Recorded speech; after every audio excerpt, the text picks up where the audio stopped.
दोस्तों यूपीपीएससी ने अपने ऑफिशियल एग्जाम कैलेंडर में यूपी पीसीएस 2021 प्रारंभिक परीक्षा की जो डेट थी वो घोषित कर दी है और ये परीक्षा होनी है 13 जून को। तो अब आपको जो एग्ज़ाम डेट है वो पहले से क्लियर हो गई है कि 13 जून को परीक्षा होनी है। जो इसका विस्तृत नोटिफिकेशन है ये भी जारी कर दिया गया है पीसीएस 2021 और एसीएफ और आरएफओ परीक्षा 2021 के लिए। पीसीएस और एसीएफ आरएफओ की जो परीक्षा होती है, प्रारंभिक परीक्षा जिसको आप प्री कहते हैं, ये एक साथ ही होती है, यानी कि ये दोनों परीक्षाएं 13 जून को ही होंगी। एक ही परीक्षा होती है और दोनों परीक्षाओं के लिए कॉमन होता है। मुख्य परीक्षा पीसीएस की अलग होती है, एसीएफ आरएफओ की अलग होती है। पीसीएस में इस बार पदों की संख्या काफ़ी अच्छी है, 400 पद हैं कुल पीसीएस में, और एसीएफ में 1 पद है और आरएफओ में 15 पद, यानी कि कुल मिला के 16 पद हैं एसीएफ और आरएफओ में। कंप्लीट देखा जाए तो 416 पदों पर ये जो विज्ञापन है वो ये जारी किया गया है। ऑनलाइन आवेदन आज से शुरू हो गए हैं, यानी कि 5 फरवरी से रजिस्ट्रेशन करके आप फीस को जमा कर सकते हैं 2 मार्च तक, और फॉर्म को फिर आप कंप्लीट कर पाएंगे 5 मार्च तक। हालांकि अब आप ये 2 मार्च ही लास्ट डेट मांग चलिए, क्योंकि अगर 2 मार्च तक कोई भी कारण हो, अगर आप अपना रजिस्ट्रेशन कंप्लीट करके फीस नहीं जमा कर पाते हैं तो फिर आप आवेदन से चूक जाएंगे। आवेदन शुल्क में कोई भी बदलाव नहीं है, हमेशा की तरह आवेदन शुल्क वही रखा गया है 125 रुपये, और कुछ लोगों को रियायत भी मिली है, जैसे कि जो दिव्यांग हैं उनको मात्र 25 रुपये देना है, और इसके अलावा कुछ अन्य कैटेगरी के जो स्टूडेंट हैं उनको भी रियायत दी गई है, मात्र 65 रुपये ही उनको जो है आवेदन शुल्क के रूप में देना है। ये आप देख सकते हैं, बहुत अधिक फीस नहीं है। रिक्तियों की संख्या जो है, जैसा कि मैं आपको बता चुका हूँ, लगभग 400 है, यानी कि पदों की संख्या जो है ये घट बढ़ सकती है। जैसा कि आप जानते हैं कि प्री परीक्षा का जो रिजल्ट होता है उसके जारी होने के बाद भी जो पद होते हैं वो घटते बढ़ते रहते हैं, यानी कि मुख्य परीक्षा का जब तक जो है ऑफिशियली इसका रिजल्ट होता है, डिक्लेयर नहीं होता है, तब तक जो पद होते हैं, अध्याचन होता है, वो आता रहता है, घटता नहीं, पद बढ़ता ही है। तो 400 अभी है, आगे चलकर इसमें बढ़ाव भी, यानी कि इसमें बढ़ोतरी भी देखी जा सकती है। और इसके अलावा आपको बता दें तो जो ये पद होते हैं काफ़ी रुतबे वाले पद होते हैं, बहुत ही शानदार पद होते हैं। लाखों अभ्यर्थियों का सपना होता है कि वो यूपी पीसीएस को क्रैक करें। तो यहाँ पर मैं आपको बता दूं कि जो पद आपको मिलेंगे उसमें डिप्टी कलेक्टर का पद होता है, पुलिस उपाधीक्षक का पद होता है, खंड विकास अधिकारी का पद होगा, सहायक संभागीय अधिकारी, इसके अलावा जो होता है असिस्टेंट कमिश्नर वाणिज्यकर, जिला कमांडेंट होमगार्ड्स, कोषाधिकारी, लेखाधिकारी, गन्ना निरीक्षक, सहायक चीनी आयुक्त, जिला गन्ना अधिकारी, इसके अलावा अधीक्षक कारागार, प्रबंधक ऋण लघु उद्योग, प्रबंधक विपणन और आर्थिक सर्वेक्षण, यानी कि तमाम बहुत ही शानदार पद इसमें होते हैं। अब यहाँ पर मैं आपको एक बात और बता दूं कि ये जो पद होते हैं इस पर आवेदन करने के लिए आपके पास जो एलिजिबिलिटी है वो यही है कि आप किसी भी विधा से, किसी भी विषय से, किसी भी प्रकार से आप स्नातक उत्तीर्ण हो तो आप आवेदन कर पाएंगे, और इन पदों पर सुशोभित होने के आप योग्य माने जाते हैं, बशर्ते कि आप प्री मेंस और इंटरव्यू को क्वालिफाई कर लें। इसके अलावा भी बहुत ही शानदार पद और भी होते हैं। पूरी जो लिस्ट है उसे अगर आप देखना चाहते हैं तो हमारा जो टेलीग्राम चैनल है @स्टडी विद ज्ञान प्रकाश, तो वहाँ पर आइए, वहाँ पर आपको विस्तृत विज्ञापन मिल जाएगा, जहाँ पर जाकर आप बाकी के जितने भी पद हैं उसको आप देख सकते हैं। दोस्तों आपको बता दें कि ये जो सामान्य स्नातक के पद होते हैं जो कि मैं यहाँ पर आपको बता रहा हूँ, इसके अलावा कुछ ऐसे भी पद होते हैं जो पद आपसे विशेष योग्यता की मांग करते हैं। जैसे कि मैं आपको बता दूँ तो यहाँ पर उप निबंधक सहायक अभियोजन अधिकारी बनने के लिए आपका यानी कि विधि स्नातक होना जरूरी होता है। अगर आपने एलएलबी किया है तभी आप इसमें आवेदन कर पाएंगे। जिला बेसिक शिक्षा अधिकारी, जिसको आप बीएसए कहते हैं, ये पद भी आ गया है। तो सह जिला विद्यालय निरीक्षक और अन्य समकक्षीय प्रशासनिक पद, जिला प्रशासनिक अधिकारी के लिए आपका पीजी होना जरूरी होता है, तब आपका किसी भी विधा में पीजी होना यहाँ पर मांगा गया है।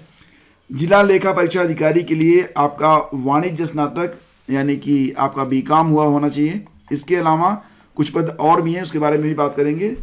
तो देखिए यहाँ पर जो अन्य पद हैं वो ये हैं कि उप निबंधक सहायक अभियोजन अधिकारी, परिवहन के लिए आपका विधि स्नातक होना चाहिए, और इसके अलावा सहायक नियंत्रक विधिक माप विज्ञान श्रेणी 1 और सहायक नियंत्रक विधिक माप विज्ञान श्रेणी 2 के लिए आपका एक विषय के रूप में भौतिकी या यांत्रिकी अभियंत्रण सहित विज्ञान में स्नातक होना चाहिए। यानी कि आपका जो यहाँ पर मांगा जा रहा है कि बीएससी या समकक्ष आपके पास होना चाहिए, उसमें फिजिक्स आपने जरूर पढ़ा हो या फिर आपने मैकेनिकल इंजीनियरिंग की हो। सहायक श्रमायुक्त बनेंगे अगर आप, तो आपके पास वाणिज्य यानी कॉमर्स, विधि यानी कि लॉ, या एक विषय के रूप में अर्थशास्त्र दैट इज इकोनॉमिक्स या समाजशास्त्र के साथ कला विषय में स्नातक होना चाहिए। तो देखो ये जो कला विषय नहीं होता है, इसको आप कहते हैं बीए, बैचलर ऑफ आर्ट, इसके बारे में बात हो रही है। कला विषय मत समझना इसे। जिला कार्यक्रम अधिकारी बनने के लिए समाजशास्त्र या समाज विज्ञान या गृह विज्ञान या समाज कार्य में स्नातक की उपाधि मांगी गई है। वरिष्ठ प्रवक्ता जिला शिक्षा और प्रशिक्षण संस्थान, जिसको आप कहते हैं डाइट, तो इसके लिए आपके पास स्नातकोत्तर की उपाधि हो, साथ ही साथ आपने बीएड किया हुआ हो। ठीक है, आगे बढ़ते हैं। जिला प्रवेशन अधिकारी बनना चाहते हैं तो मनोविज्ञान या समाजशास्त्र या सामाजिक कार्य में स्नातकोत्तर उपाधि या उसके समकक्ष कोई अर्हता या सामाजिक कार्य की किसी मान्यता प्राप्त संस्था से सामाजिक कार्य की किसी, मतलब ये एलिजिबिलिटी अलग अलग होती है, जैसा कि मैं आपको बता चुका हूँ। बाल विकास परियोजना अधिकारी के लिए समाजशास्त्र या समाज कार्य या गृह विज्ञान में स्नातक की उपाधि होनी चाहिए। इसके अलावा अभिहित अधिकारी, खाद्य सुरक्षा अधिकारी के लिए आपके पास जो है रसायन विज्ञान में स्नातकोत्तर की उपाधि या समकक्ष योग्यता आपके पास होनी चाहिए। सांख्यिकी अधिकारी बनना चाहते हैं तो गणित या सांख्यिकी या फिर जो भी है इसके समकक्ष आपके पास उपाधि होनी चाहिए, मतलब पीजी होना चाहिए आपके पास, पोस्ट ग्रेजुएट होना चाहिए। जिला गन्ना अधिकारी के लिए कृषि स्नातक यहाँ पर योग्यता मांगी गई है। ठीक है, तो ये कुछ विशेष पद हैं। अब यहाँ पर देखो, जो सामान्य स्नातक के पद होते हैं उनको अलग से नहीं दिखाया गया है, तो आप चिंता मत करना। अगर आपने जो है सामान्य स्नातक हैं, आप किसी विधा में आप स्नातक हैं, तब भी आप आवेदन कर सकते हैं। आपके लिए बहुत सारे पद हैं, ये मैं आपको यहीं पर अभी क्लियर कर देता हूँ। और दोस्तों इसके अलावा इसमें देखिए श्रम प्रवर्तन अधिकारी का पद होता है। श्रम प्रवर्तन अधिकारी बनने के लिए आपका अर्थशास्त्र या समाजशास्त्र या वाणिज्य के साथ ग्रेजुएशन होना चाहिए। और विधि, श्रम प्रबंध, श्रम कल्याण, श्रम विधि, ये अलग अलग हैं। समाजशास्त्र, समाज कार्य, समाज कल्याण, व्यापार प्रबंधन, कार्य प्रबंधन में पोस्ट ग्रेजुएट डिप्लोमा या पीजी आपका होना चाहिए। ठीक है, तो ये चीज़ें यहाँ पर हैं। प्रधानाचार्य बनने के लिए राजकीय इंटरमीडिएट कॉलेज बालक या बालिका के लिए, तो यहाँ पर विधि द्वारा स्थापित किसी विश्वविद्यालय से आपका पीजी होना चाहिए। इसके अलावा आपके पास बीएड के समकक्ष कोई योग्यता होनी चाहिए। 3 साल का एक्सपीरियंस आपसे मांगा गया है प्रधानाचार्य बनने के लिए। सहायक शोध अधिकारी बनने के लिए भारत में विधि द्वारा स्थापित किसी विश्वविद्यालय से रसायन विज्ञान की मास्टर उपाधि या सरकार द्वारा उसके समकक्ष कोई मान्यता प्राप्त उपाधि मांगी गई है। सहायक निदेशक उद्यान के लिए कृषि स्नातक और प्रबंधक प्रशासन और सामान्य के लिए एमबीए या समकक्ष डिग्री मांगी गई है। सहायक भंडार क्रय अधिकारी के लिए यहाँ पर एमबीए की उपाधि आपसे मांगी गई है। ठीक है, अगर आप पुलिस उपाधीक्षक बनना चाहते हैं, जिसको आप डीवाईएसपी कहते हैं, तो इसके लिए पुरुष अभ्यर्थियों के लिए जो कुछ शारीरिक मापदंड हैं वो आपको पूरा करना होगा, अन्यथा की स्थिति में आप पुलिस उपाधीक्षक नहीं बन पाएंगे। जैसे कि जो जनरल कैटेगरी के मेल कैंडिडेट हैं या फिर अन्य पिछड़े वर्ग के हैं, उनकी जो ऊंचाई है वो 165 सेंटीमीटर से कम नहीं होनी चाहिए। सीना बिना फुलाए 84 और फुलाने पर 89 आना चाहिए। अनुसूचित जनजाति यानी कि एसटी के लिए, ये एसटी मेल के लिए यह 160 सेंटीमीटर ऊंचाई है। सीना बिना फुलाए 79 और फुलाने पर 84 होना चाहिए। महिलाओं के लिए जो जनरल और ओबीसी हैं उनकी लंबाई ही केवल देखी जाएगी, 152 होनी चाहिए, 152 सेंटीमीटर मिनिमम।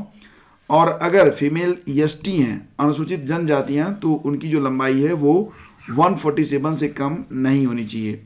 और महिला अभ्यर्थियों का जो वेट है वो 40 किलोग्राम से कम नहीं होना चाहिए। ठीक है, और आयु सीमा के बारे में बात करें तो 1 जुलाई 2021 को 21 वर्ष की आयु जरूर पूरी करनी चाहिए। यानी कि 2 जुलाई 1981 से पहले अगर आपका जन्म हुआ है तो आप आवेदन नहीं कर पाएंगे। वहीं पर अगर 1 जुलाई 2000 के बाद का जन्म हुआ है तब भी आप आवेदन नहीं कर पाएंगे। जो दिव्यांगजन हैं उनके लिए जो अधिकतम आयु सीमा है वो 55 वर्ष है, अर्थात अभ्यर्थी का जन्म 2 जुलाई 1966 के पूर्व का नहीं होना चाहिए। उत्तर प्रदेश के जो अनुसूचित जाति, उत्तर प्रदेश के अनुसूचित जनजाति, उत्तर प्रदेश के अन्य पिछड़े वर्ग के अभ्यर्थी और उत्तर प्रदेश के वर्गीकृत खेलों के कुशल खिलाड़ियों, राज्य सरकार के कर्मचारियों, ये भी देखिएगा जो राज्य सरकार के कर्मचारी हैं उनको उत्तर प्रदेश बेसिक शिक्षा परिषदीय शिक्षक, शिक्षणेतर कर्मचारियों तथा उत्तर प्रदेश के अनुदानित माध्यमिक विद्यालयों में कार्यरत शिक्षकों कर्मचारियों के लिए अधिकतम आयु सीमा में 5 वर्ष की छूट होगी। यानी कि उनकी जो उम्र होगी वो 45 वर्ष तक ली जाएगी, अर्थात उनका जन्म जो है वो 1976 के पहले का नहीं होना चाहिए। दिव्यांग अभ्यर्थियों के लिए अधिकतम आयु सीमा में 15 वर्ष की छूट है। तो बाकी आप यहाँ पर देख सकते हैं, ठीक है। आगे बढ़ते हैं, चलते हैं तो परीक्षा की योजना देख लेते हैं। आवेदन के बारे में मैंने आपको बता दिया है कि आप आवेदन आज से ही कर सकते हैं। तो जैसा कि आप लोग जानते हैं कि अगर आप पीसीएस बनना चाहते हैं तो आपको सबसे पहले प्रारंभिक परीक्षा देनी होगी। इसमें वस्तुनिष्ठ प्रकार के 2 पेपर आपको देने होते हैं। CMD में परीक्षा होती है, ठीक है, 2-2 घंटे की परीक्षा होती है। फिर आपको मुख्य परीक्षा देनी होगी। जब आप प्री क्वालिफाई कर लेंगे तो फिर आपको मेंस देना होगा। मेंस अगर आप क्वालिफाई करते हैं तो आपको इंटरव्यू के लिए बुलाया जाता है। तो ये है पूरी परीक्षा योजना। प्रारंभिक परीक्षा में क्या होता है कि प्रारंभिक परीक्षा जो होती है ये एक ही दिन में होती है। इसमें 2 पेपर होते हैं। जो पहला पेपर होता है वो सामान्य अध्ययन का होता है, यानी कि GS का। जो दूसरा पेपर होता है इसको आप CSET कहते हैं। सिलेबस में आपको बताने वाला हूँ। दोनों जो पेपर हैं यहाँ पर ये 200-200 अंकों के होते हैं, ठीक है। समय आपको दोनों में 2-2 घंटे का मिलता है, 2 आवर। और जो GS होगा इसमें 150 प्रश्नों को आपको हल करना होता है। CSET में 100 प्रश्नों को आपको हल करना होता है। GS और CSET दोनों में माइनस मार्किंग भी होती है 1/3, ठीक है। तो ये चीज़ें होती हैं। और प्रारंभिक परीक्षा का जो सेकेंड पेपर होता है ये अर्हकारी होता है, यानी कि कम से कम इसमें 33% आप प्राप्त करेंगे तभी पेपर 1 जांचा जाएगा। अगर आप CSET में 33% प्राप्त नहीं करते हैं तो पेपर 1 जांचा नहीं जाएगा। यानी कि CSET इंपॉर्टेंट इसलिए बनता है क्योंकि ये अर्हकारी है, इसमें क्वालिफाई करना आपका मस्ट है, ठीक है। और फाइनल जो मेरिट बनेगी, फाइनल मेरिट वो मुख्य परीक्षा यानी कि मेंस और इंटरव्यू के आधार पर बनती है। मेंस जो होता है वो 1500 अंकों का होता है और इंटरव्यू होता है 100 अंकों का। कुल मिला के 1600 अंकों पर आपका जो फाइनल मेरिट है वो बनाई जाती है। तो जो प्रारंभिक परीक्षा होती है वो मैंने आपको समझा दिया, सिलेबस में आगे बता रहा हूँ। मुख्य परीक्षा जब आप देने जाएंगे तो ये 6 पेपर आपके यहाँ पर कॉमन रहते हैं। सामान्य हिंदी 150 अंक, निबंध 150 अंक, सामान्य अध्ययन प्रथम प्रश्न पत्र, द्वितीय प्रश्न पत्र, तृतीय प्रश्न पत्र, यानी कि GS के यहाँ पर 4 पेपर होते हैं। और आपको ये भी बता दें कि प्री पूरी तरह से ऑप्शनल है, जबकि मुख्य परीक्षा पूरी तरह से एक लिखित परीक्षा होती है। एक भी प्रश्न आपको यहाँ पर वैकल्पिक अब नहीं मिलेगा। तो 150 अंक 150 अंक सामान्य हिंदी और निबंध का ये भी क्वालिफाइंग होता है। इसके अलावा सामान्य अध्ययन के 4 पेपर होते हैं। तो यहाँ पर कुल मिला के देखेंगे आप तो इसके बाद एक विषय का आपको चयन करना पड़ेगा, यानी कि 6 पेपर तो सबके लिए कंपल्सरी होते हैं, एक विषय आपको चुनना होगा। अब यहाँ पर एक बात और बता दूं आपको कि जो यहाँ पर अंक आप देख रहे हैं ये सभी अंक जोड़े जाते हैं, ठीक है। सभी अंक आपको यहाँ पर मतलब मैक्सिमम अंक आप प्राप्त करने की कोशिश करें और सभी का जो समय होगा वो 3-3 घंटे का होता है, ठीक है। अब यहाँ पर जो आप विषय देख रहे हैं कुल 29 विषय हैं। इनमें से कोई भी एक विषय आपको चुनना है और जो भी विषय आप चुनेंगे उसके 2 पेपर होंगे आपके, ठीक है। दोनों पेपर जो होते हैं वो 200-200 अंकों के होते हैं। अब यहाँ पर एक बात बिल्कुल क्लियर कर दूं कि यहाँ पर जो वैकल्पिक विषय आप लेंगे जरूरी नहीं है कि वो विषय आपने स्नातक स्तर पर या कभी पढ़ा हो। कोई भी विषय हो, आपने पढ़ा हो या ना पढ़ा हो, आप यहाँ से चुन सकते हैं। ये आपकी रुचि के ऊपर निर्भर करता है। इसके बाद इंटरव्यू है 100 अंकों का और फाइनल जो मेरिट बनेगी वो कुल मिला के बनाई जाती है कितने 1600 अंकों के आधार पर। 1500 जो अंक होंगे वो आपकी मुख्य परीक्षा के होते हैं, 100 अंकों का इंटरव्यू होता है। टोटल मेरिट आपकी बनती है 1600 अंकों के आधार पर। अब दोस्तों यहाँ पर हम बात करेंगे प्रारंभिक परीक्षा के सिलेबस के बारे में। तो प्रारंभिक परीक्षा में मैंने आपको बताया था कि 2 पेपर होंगे, दोनों पेपर ऑप्शनल होते हैं और जो पहला पेपर होगा वो सामान्य अध्ययन का होता है। 2 घंटे की समय अवधि मिलेगी, 200 अंक का पेपर होगा, नेगेटिव मार्किंग रहेगा 1/3। गलत जवाब देने से पहले आप विचार जरूर करना। तो यहाँ पर सबसे इंपॉर्टेंट है राष्ट्रीय और अंतर्राष्ट्रीय करंट अफेयर, समसामयिक घटनाएं। इसके अलावा भारत का इतिहास और भारतीय राष्ट्रीय आंदोलन, भारत और विश्व का भूगोल जिसमें भारत और विश्व का भौतिक, सामाजिक और आर्थिक भूगोल से संबंधित क्वेश्चन पूछे जाएंगे, भारतीय राजनीति एवं शासन जिसमें संविधान, राजनीतिक व्यवस्था, पंचायती राज, लोक नीति, आधिकारिक मुद्दे जिसमें राइट्स और इश्यूज होते हैं ये पूछे जाते हैं, आर्थिक एवं सामाजिक विकास के अंतर्गत सतत विकास, गरीबी, अंतर्विष्ट जनसांख्यिकी, सामाजिक क्षेत्र के इनिशिएटिव से संबंधित क्वेश्चन यहाँ पर पूछे जाएंगे। बेसिकली ये जो क्वेश्चन होते हैं ये करंट पर आधारित रहते हैं। इसके अलावा पर्यावरण और पारिस्थितिकी से संबंधित जो टॉपिक होते हैं उस पर भी आधारित क्वेश्चन आपसे पूछे जाएंगे। सामान्य विज्ञान से भी प्रश्न पूछे जाते हैं। इसका जो लेवल होता है वो 10वीं क्लास के स्तर का होता है, लेकिन प्रश्न जो होते हैं वो अक्सर रिपीट होते रहते हैं, ठीक है। तो थोड़ा सा विस्तार में जानना चाहें तो आप हमारे टेलीग्राम चैनल पर आ सकते हैं, वहाँ पर नोटिफिकेशन मिल जाएगा। और ये जो PDF आप देख रहे हैं, इस PDF को भी आप हमारे टेलीग्राम चैनल पर आकर डाउनलोड कर सकते हैं। वहाँ पर आपको इसको आराम से पढ़ने का मौका मिलेगा, आप समझ पाएंगे थोड़ा और अधिक विस्तार से पूरे सिलेबस को। ठीक है, तो ये है प्रारंभिक परीक्षा का सिलेबस। आगे बढ़ते हैं, बात करेंगे CSAT के बारे में, यानी कि जो सेकंड पेपर होता है ये क्वालिफाइंग होता है। इसमें कुल मिला के 33% अंक लेकर आपको आना है। कुल मिला के 100 प्रश्न आपसे पूछे जाते हैं, 2 घंटे का समय मिलेगा। एक प्रश्न 2 अंक का होगा, यानी कि कुल पूर्णांक होता है 200।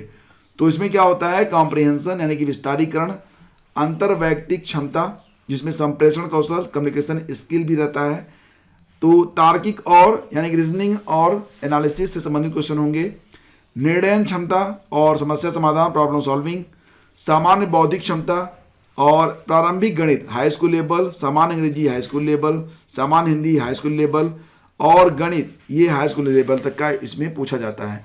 तो यहाँ पर बेसिकली आपको देखिए, जो लोग साइंस के स्नातक होते हैं और उन्होंने अच्छे से अध्ययन किया है उनको इसमें कोई दिक्कत नहीं आती है, लेकिन जो लोग नए होते हैं यानी कि जो लोग आर्ट साइड के स्टूडेंट होते हैं उनको इसमें थोड़ी सी मेहनत करनी पड़ती है। ये आसान पेपर होता है और आपकी जो फाइनल मेरिट बनती है वो प्री की वो पेपर 1 के आधार पर ही बनती है। तो फ्रेंड्स यहाँ पर सबसे इंपॉर्टेंट है आपका करंट अफेयर। तो करंट अफेयर कितना पढ़ना चाहिए आपको, कम से कम 1 साल का करंट अफेयर आपके लिए बहुत ही मस्ट है। और इसीलिए रोज सुबह इसी चैनल पर आपको जो है सुबह 5 बजे करंट अफेयर की क्लास लगाई जाती है। नियमित रूप से आप करंट अफेयर को ज्वाइन करें, क्योंकि हम यहाँ पर करंट के साथ साथ रिलेटेड जितने भी स्टैटिक जीके के क्वेश्चन हैं उसको भी यहाँ पर हम डिस्कस कर रहे हैं। मंथली PDF भी आपको प्रोवाइड करवाई जाती है।